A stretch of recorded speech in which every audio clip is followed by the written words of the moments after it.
Yo, what's up mga lods, and good morning sa inyo. Agising ko lang, nabuyan ko ang run out sa amin gabi.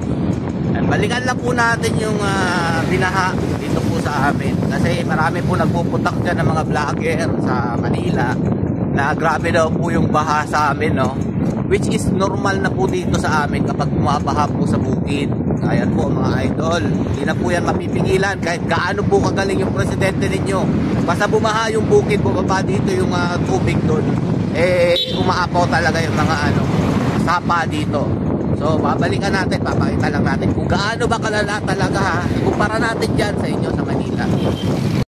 So eto po yung kagabi mga idol. Pinapakita ko lang po sa inyo ang komparasyon nito. O, tingnan nyo po dito mga idol. O, hindi naman halos na apektuhan yan. Ayun yung flood control mga idol. Kaya na-vlog ko na po yung flood control na to nung nakaraang mga araw. Ayun o, halata pong baha po yan galing sa bundok. Dahil ayan po yung kulay ng mga lupa sa bundok mga idol. Yan. Hindi nyo na mapipigilan yan. Pero ang ginawa dito, hindi po hinayaan na yung baha na yan mga lodi mapunta dito sa mga kabahayang ito. So papakita ko yung daanan kagabi na binaha. So ito po yung tulay mga idol. Yan. Ito po yung tulay. Para makita nyo yung kagabi na binaha. So ayan. Dito po yun. Kasi yung mga vlogger dyan iyak ng iyak. Sa Davao City daw binabaha. Ito po yung umaapaw kagabi. Yan. Yung parang drainage to, bumabalik yung tubig. So dito po ako dumaan kagabi na mataas yung baha. Ano na nangyari, di ba? Wala na po yung baha na sinasabi ninyo. Baka nga po kanina pang madaling araw yun nawala Humupa agad. Umiiyak-iyak agad kayo dyan. Hindi nyo naman alam yung sitwasyon dito. O yung mga vlogger dyan sa Manila, mga bayaran dyan. Ito, papakita ko sa inyo. Punta pa tayo doon sa kabila, yung mayroon na flood prone area. Samahan nyo ako. Dito yung papasok. Meron na po naglilinis dyan mga idol. Ito na yung mga truck na gagamitin para linisin po itong mga putik na ito. Ayan. Ayan po, no? Ayan. Tapo dinaanan po ng bahayan mga idol, para magkaroon lang kayo ng idea dito, hindi po tayo bias. Papakita ko sa inyo yung sinasabi nyong malala na baha dito sa amin sa Davao City. Ayan po, wala naman po baha na, pero madumi nga lang. Nililinis na po ng mga tauhan po dyan sa mayor's office. Ayan. Ayan, ayan. Ito yung blinag natin ng nakaraan. Diyan yung pinaka flood prone area. Ayan po yung kanal. So ito, pasok tayo dito. Ayan. Ayan yung pinakita ko sa inyo, flood prone area. Dito tayo sa kapila.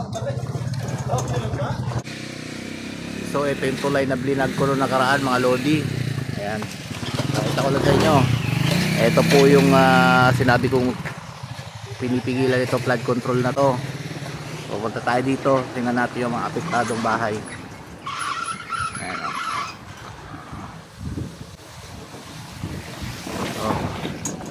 humupa na po yung baha. Yan, may mga naapektuhan ng baha dito, pero hindi ganun sa kagaya ng sinasabi ng ibang mga nagbablog dyan.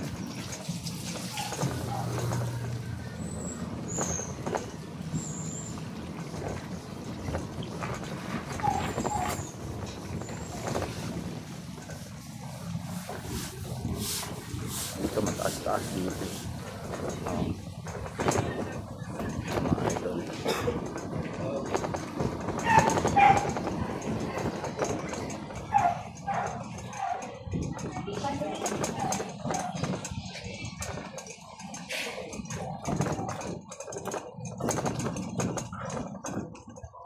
Ayan mga lodi, no? Nakita nyo naman yung sitwasyon doon. Ito pong dinadaanan natin ngayon dito, karugtong po yun, doon po sa may mga naglilinis. Karugtong na po yan itong subdivision na to, NHA Bangkal Phase 3. Ayan mga lodi, Central Park o Phase 3 ba? Yan po yung binaha po doon banda mga idol. Malalim po yung kanilang lugar doon. Malapit po sila sa ilog. Kaya po sila nakapikwan. Okay? Para magkaroon kayo idea, huwag maniniwala dyan sa mga vlogger dyan sa Manila na akala pa naman talaga ang linis-linis ng lugar nila dyan. Konting ambon nga lang dyan, bumabaha na. So yan mga lodi, pinakita ko na po sa inyo yung sitwasyon dito sa binaha kagabi mga idol. Tingin ko po mga madaling araw, mupa na po yung baha at naglilinis na lang po yung mga residente dito. Hindi po mapipigilan ang baha po galing sa bundok. Yan po ang pakatandaan ninyo.